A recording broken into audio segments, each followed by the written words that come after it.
warriors and monsters. It's your only chance.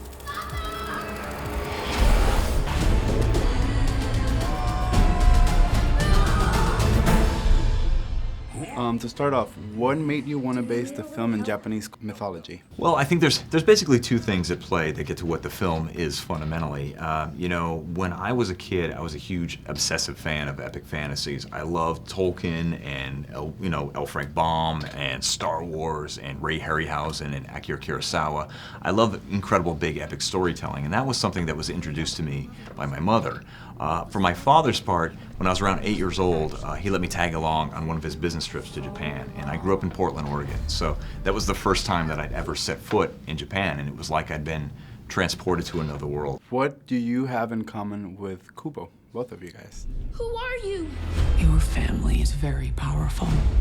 Your mother used her magic to save you and bring me to life. For me, it was the fact that, you know, Kubo's very close with his mother, and Kubo's a very independent child who has to look after himself in a lot of ways. But of course, I don't have to look after myself in a lot of ways. But for me, it's like I spend months or weeks or a long time in a hotel room learning lines and on sets and in a routine. So to do that solely with my mother as my sort of only friend, you have to be very close with my mother, which I am. And that was sort of one of the main key things I had in common, but also the fact that Kubo is a storyteller. And he brings his characters to life using his music and his origami.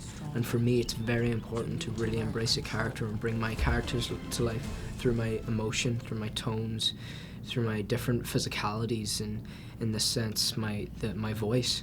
So yeah, that's the sort of key things I had in common with Kubo. I got this. I don't got this. Claim your birthright. Kubo is an artist, he's a storyteller, he's a musician, he's an animator really when you think about how he brings this origami to life. And his relationship with his mother is so critical to his life. It's like the most important, relationship of his young life. And in so many different ways, that was my experience growing up as well. And so I found so much of myself in this boy, and that made it, that much more resonant for me. And it just meant that, that I could really pour myself into this movie and hopefully have something interesting to say about it. No.